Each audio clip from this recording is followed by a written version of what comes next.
Manchester United are on the verge of signing Leny Yoro, and if you're a United fan, this must be pretty damn exciting. Ineos have taken over footballing control of the club. They've hired the best in class in the boardroom positions and are now being proactive in the transfer window, with Yoro being the second summer signing behind Dutchman Joshua Zirkzee. But who is Leny Yoro? He is an 18-year-old right-footed French centre-back who stands at an impressive 190 centimeters tall or 6'3", who plays for Lille in France. He made his debut for Lille in what was his only appearance for the club that season in the 21-22 season, with 12 minutes off the bench. In 22-23, he made 13 appearances in League One, totaling 768 minutes, 2 appearances in the Coupe de France, which is the French Cup, totaling 135 minutes. And in the 23-24 season, which was last season and undoubtedly his breakthrough season, he made 44 appearances in all competitions, playing 32 times in League One, scoring 3 goals and playing an enormous 3,690 minutes in all competitions.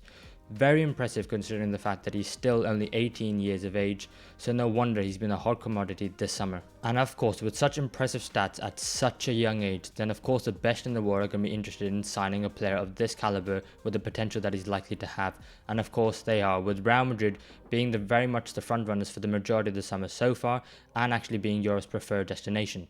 However, Manchester United and Liverpool have still been keeping tabs and monitoring the situation in case the deal were to break down, and it seems like Manchester United have stealing a march on Liverpool and have convinced the young Frenchman to join them ahead of the likes of Real Madrid.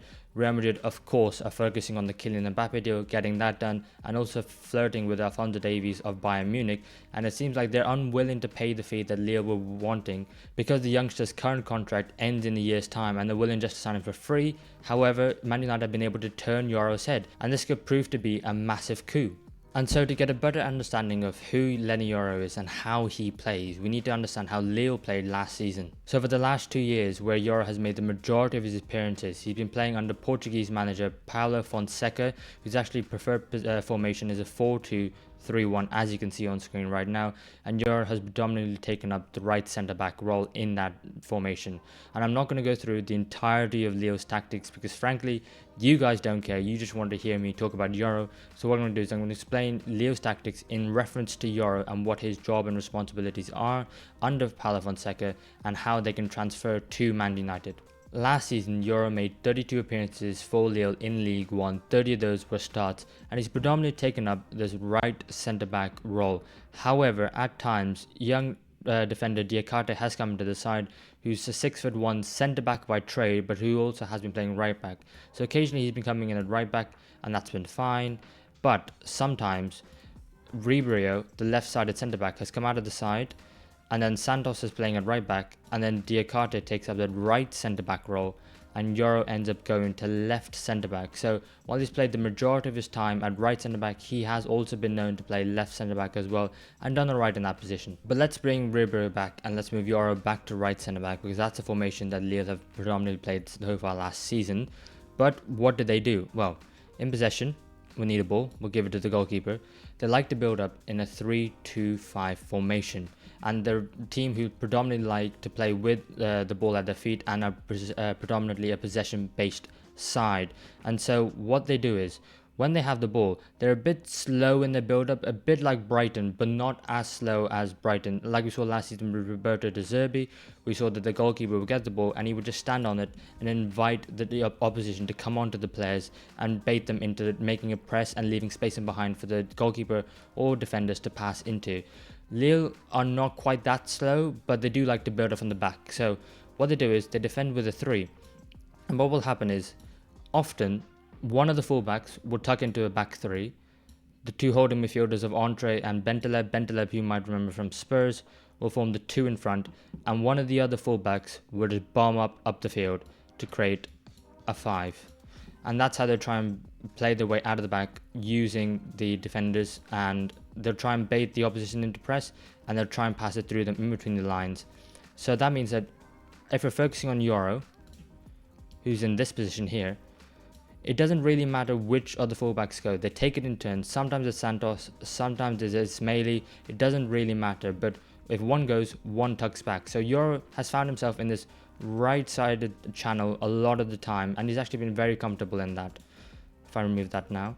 But then he's also found himself tucking in, because sometimes Ismaili has been the one to go across, and if I bring everyone across, which means that Ribeiro has gone out to this left-sided channel. Yoro has been the main centre-back in the middle with the ball, and he's also been comfortable in that. He's also been comfortable passing to midfielders, passing it to his fellow defenders, passing it back to the goalkeeper, or playing a long ball to any of the front five, because they're all there and they're all together. So if one of them wins it, then they can pick up the knockdown.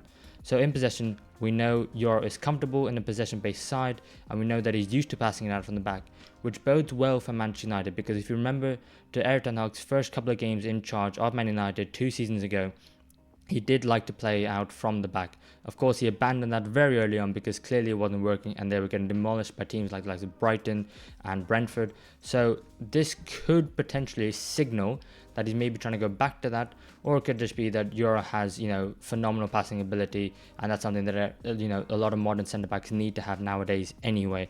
And I've got a stat for you now as well.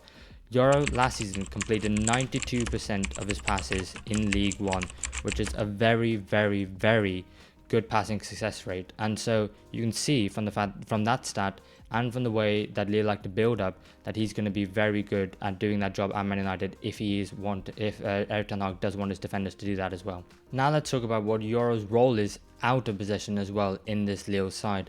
And when Lille are out of position, they are an all-out, aggressive, high-pressing side who like to win the ball back high up the pitch and try and recycle possession. And if they're unable to win the ball back high up, their secondary aim is to try to get the defenders to kick the ball long and to try and kick it towards one of their centre-backs. Because both the Lille centre-backs, whoever ends up playing, they're both airly dominant and quite athletic, which means that Yoro is very, very good in the air. He's actually won 65% of his aerial duels and 61% of his ground duels. So, which is a decent amount of ground duels, and it's probably less than you'd hope in terms of aerial duels, but still an impressive number considering the fact that he's only 18.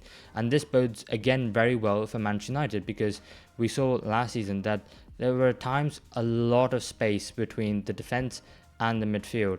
But if a team were to be pressed by Man United and end up kicking the ball long, then you can be pretty confident that Yoro is going to have a good chance of dealing with it and dealing with it well. In fact, last season, Yoro was the only defender under the age of 23 to win over 60% of his aerial duels, to win over 60% of his ground duels, and to have over 90% in passing accuracy, which just goes to show that the talent that this guy has at only 18, I have to keep reminding myself, he's only 18. But let's say him coming to England, there might be a little bit of an adjustment period. How does he compare? Let's unfairly compare him to arguably one of the best defenders in the Premier League last season, Virgil van Dijk, and let's see how he compares. Last season in the league, Yoro had a 92% passing completion, whereas Virgil van Dijk in the league had a 91% passing completion. So 1-0 Yoro in that respect. In terms of ground duels, Yoro won 61% of his, and Virgil van Dijk won 64% of his. So 1-1 at the moment, but still Yoro was very close comparing to one of the best centre-backs in the league last season. And finally, aerial duels. Yoro won 65% of his, and Virgil van Dijk won 81% of his. So 2-1 Virgil van Dijk, and actually the aerial duels, that is actually a massive increase that Yoro needs to make to compete with one of the best centre-backs last season. But again, he's only 18, and we're comparing him to one of the best centre-backs in the Premier League last season. So he's got him on passing completion rate. He's only just behind him in ground duels. He's a little bit away from him from aerial duels. But again, he's only 18. So this just goes to show that if he were to fulfill his potential, this could be a player who potentially could be as good as Virgil van Dijk, which is crazy to say. And in another way that he's very similar to Virgil van Dijk is his positioning and ability to read the game. At Lille last season, he was very much the centre-back who was sweeping up behind the other centre-back who was the more aggressive one, a bit like Uriel to Nemanja Vidic. And I actually think this is going to work out really well, because if you were to partner alongside, say, Lisandro Martinez, who, as we know, is a very aggressive centre-back, then he can be the one to sweep up behind him, and he's got excellent reading of the game and excellent position of play, which just put him in really good stead. However, when you're such a young centre-back, you're not going to have your game completely figured out, and last season at Lille, he did have a couple of moments where he made some silly errors, but that necessarily wasn't his fault, because as you saw with Lille, when they pressed with a 4-2-4 out of possession, often it does leave them a little bit exposed. If a team were to win that first contact and then be able to run the defense, it does leave them a little bit exposed, and it does mean that Yoro at times had to step out and engage with an attacker on terms that weren't favorable for him, and that did leave them the attacker able to get past him a bit too easily. But like we said, he doesn't have everything figured out, but he does seem to have a good head on him, and he's going to be able to figure things out. I think that's pretty obvious. So where will Yoro play in this Man United side in the upcoming season? Well, I think the very obvious one is he's just going to play right-sided centre-back, and if Martinez is fit, he's going to play alongside him with Dalot at right-back and Shaw at left-back. And I think this is one where it seems quite obvious, and if this were to happen, I don't think I'd have any complaints. I do worry, though, that, say, Martinez is injured, and then you've got to play either one of Lindelof or Maguire. I do think Maguire is probably weirdly okay because, like I said earlier, he can be the aggressor and Yoro can be the one sweeping up behind him. And I think that is a combination that could actually work really well. However, where Yoro did struggle last season for Lille was, and as I mentioned before, is when he was left exposed. And as we saw for Man United last season, there are often the times when they were up there attacking and the midfield was nowhere to be seen, leaving a massive gap right in between the midfield and the defence. And if that were to happen again, I think Yoro could deal with the majority of them pretty well. However, at a young age, and he's already been exposed in League 1 with, League 1 with Lille, then I do worry that in the Premier League that they'll be more clinical and they could cause him some more trouble. So if I was Erik Ten Hag, and at the moment Casemiro is still there, the way that Yoro excelled was having two defensive midfielders in front of him, one more of a centre midfielder who had the license to go, but who was also quite disciplined and able to sit alongside the defensive midfielder. And if they don't have that Man United next season, then I do think with, say it were to be Casemiro, whose legs did look incredibly shaky last season, if it was just him in front of Yoro and Martinez, and say it wasn't Martinez, say you have some injury issues, say it's Lindelof, or I think Maguire will be fine actually, but say it's Lindelof, then I think that combination doesn't necessarily work. So you've got to pray, I think, for Yoro and Martinez to be staying fit for the majority of the season. But also, like I said so often in this video, he's only 18, and so you're starting him right from the off. That does worry me a little bit, and I've got to say it, and I've got to be honest, because at 18, he's coming to a new league and he's got to play a style of football that he's not played before. He's got to come to a new country and get himself adjusted to a new country and the lifestyle of living in there. And at the same time, you're expecting him to start week in, week out in the Premier League, in the Europa League and cup competitions as well. That is a lot of pressure to be putting on such a young player, especially a defender. When it's a more forward player, you have a bit more license to go out there and express yourself. As a defender, one mistake and everyone's already coming at you saying, oh my god, what are you doing? That was so simple.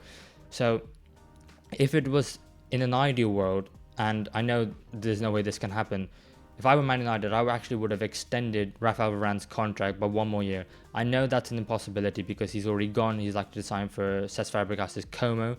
But I just think having him, if Varane was there, then Yoro could easily be the third choice centre-back. And let's pretend that Lindelof is Varane here. And with the amount of games coming up that, Martinez and Varane are likely to get injured anyway. So Yoro at some point will have to step in and either add right centre back or left centre back. I feel pretty confident about that.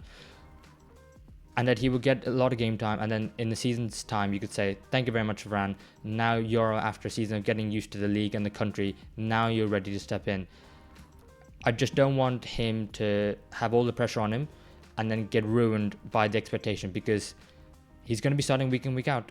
There's no two ways about it. And I just hope he's able to cope with the pressure and that Erik Ten Hag is able to manage him in a way that's best for him and his progression in his career. But let's say he were to play the majority of games at right centre-back, then I would have no issue with if it was Dalot or Aaron Wan-Bissaka playing at right back, because I think, as we saw earlier, that if the right back was to just bomb up the field, I think Yoro could easily cover that space and be comfortable in that space. How we'll do against Premier League wingers, only time will tell, because they are higher quality than the ones in Liga. But if he was also to play alongside Aaron Wan-Bissaka, who's going to be a bit more conservative, I think that would suit him pretty well, because he'd get a bit more cover. But I think either one, if they were to play at right back, I don't think he'd have any too much issue.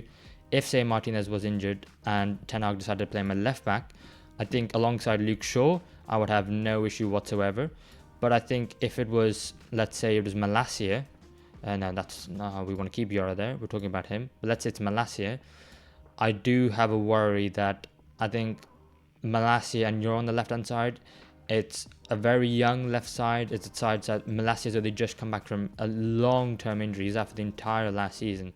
So I would worry about that on the left-hand side. But if it was Luke Shaw, I would have no worries whatsoever. If it was Martinez alongside him, no worries. If it was Maguire alongside him, no worries. I just think Lindelof, or even if it was to be Johnny Evans, who've extended his contract by 1 more year, I'm not sure about that. So picking the right partner, picking the right game for Yoro, I think is going to be so important in how Erik ten Hag manages him for the forthcoming season. But despite my reservations, there is still a lot to be very positive about. He looks like he could be an absolute world beater. He could be one of the best centre-backs in the world if Man United played right, let it progress at his natural pace. And I think, in a couple of years, we could be talking about one of the best centre-backs in the Premier League at maybe only 2021, which is astounding. And he's going to be a cornerstone for Man United in the defence going forward. Let me know what you guys think in the comments below, and I'll see you in the next one.